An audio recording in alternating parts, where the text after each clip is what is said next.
Awal kali beternak pun saya memang lebih berfokus pada proses pembesaran. Tetapi seiringnya jalan, banyak kendala yang saya hadapi, terutama dalam proses penyediaan anakan entok.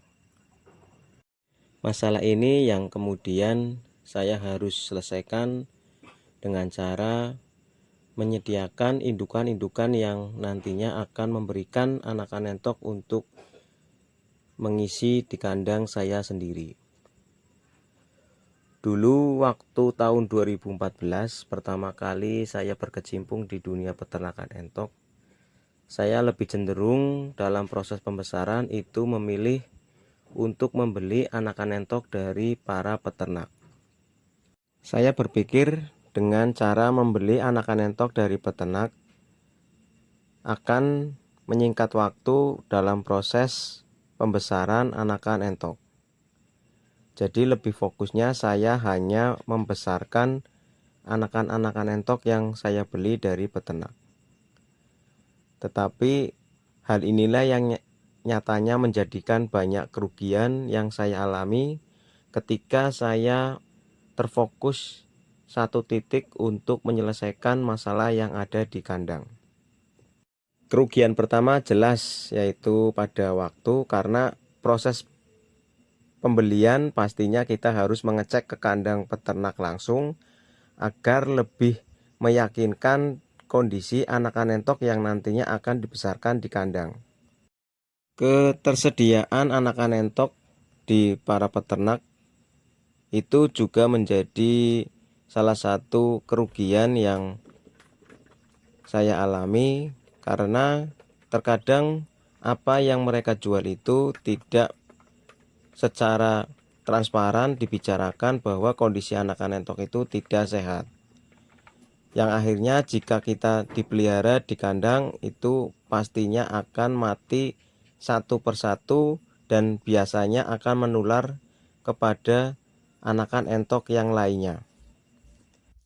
Karena masalah-masalah itu sering muncul di kandang, akhirnya dalam periode berikutnya saya memulai membeli indukan dalam jumlah ya sekitar kurang lebih 10 ekor dengan bejantan 2 ekor.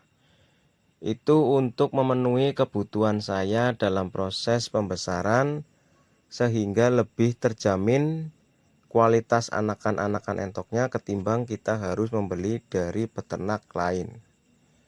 Walaupun kita tidak menjudgment ya, ataupun menuduh ataupun menganggap kualitas ternak kita lebih baik dari peternak lain, tetapi kita lebih mengantisipasi kebutuhan yang saya perlukan di kandang dan tentunya kualitas yang saya ketahui di kandang, agar dalam proses pemeliharaan atau pembesaran anakan entok itu tidak terkendala atau tidak sering mengalami kerugian. Untuk penyediaan indukan pun ya tentunya tidak harus dalam jumlah banyak ya teman-teman. Yang terpenting bisa untuk mencukupi kuota kebutuhan anakan entok di kandang. Seperti saya ini hanya beberapa ekor saja yang saya pelihara di kandang. Yang terpenting dalam 1 bulannya itu bisa terpenuhi target untuk proses pemeliharaan. Selain itu juga dengan proses pemeliharaan indukan sendiri tentunya mengurangi nilai kos atau nilai pengeluaran, karena kita tidak membeli anakan entok dari orang lain. Untuk harga mungkin sekarang ini di 2023 tentunya anakan entok itu yang lokal sudah mencapai sekitar 13.000 per ekor.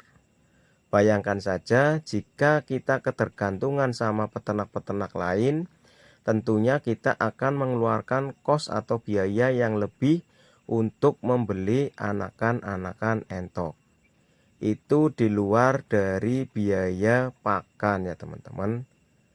Sehingga jika kita memang ingin memelihara anakan entok, baiknya juga kita harus mempunyai indukan-indukan yang diposisikan untuk menyediakan anakan entok sehingga kebutuhan yang ada di kandang itu terpenuhi. Tentunya ini sangatlah bagus untuk kita terapkan dan mungkin bisa menambah keuntungan karena anakan entok itu kita tidak beli.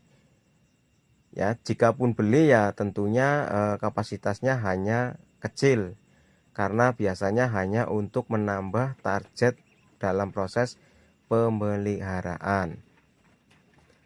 Untuk fokus keduanya ya tentunya itu kita harus ekstra ya teman-teman, karena ada dua jenjang umur yang kita harus rawat, yaitu indukan dan anakan. Makanya untuk teman-teman yang mungkin mempunyai dua sistem peternakan ini ya tentunya harus mempunyai kandang yang memang sesuai dengan kebutuhan kita.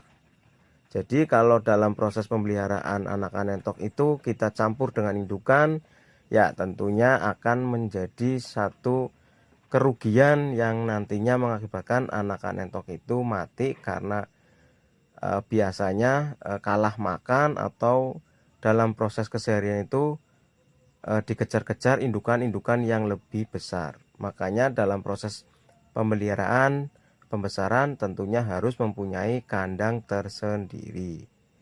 Seperti ini penghasilan anakan entok di setiap bulannya pastinya akan rutin kita dapat, dan untuk jumlah itu bervariasi, tidak selalu sama, karena jika indukan itu bertelurnya berbarengan ya mungkin dalam 10 indukan jelas kita bisa menghasilkan 100 ekor, tetapi itu tidak mungkin karena fasenya pasti berbeda. Jika sudah menetas pun kita harus menyiapkan kandang khusus untuk proses pemanasan awal, itu paling dah sekitar 1 minggu. Kandangnya pun didesain agar tidak terkena angin yang berlebihan. Yang terpenting kandangnya itu harus full hangat sampai 1 minggu, baru bisa kita pindah ke kandang breeding yang lebih luas. Dan tentunya kualitas anakan entok pastinya lebih terjamin kesehatannya, walaupun masalah penyakit itu tentunya kita tidak berkehendak. Yang terpenting kita sudah berusaha. Mungkin cukup sekian penjelasan dan saran dari saya sebagai peternak yang sudah memulai beternak sejak tahun 2014. Semoga bisa mereferensi teman-teman semua yang akan memulai dunia peternakan entok. Tentunya harus menyiapkan mental, dana, dan tentunya relasi yang cukup. Sampai di sini dulu video kali ini, semoga bermanfaat. Terima kasih. Wassalamualaikum warahmatullahi wabarakatuh.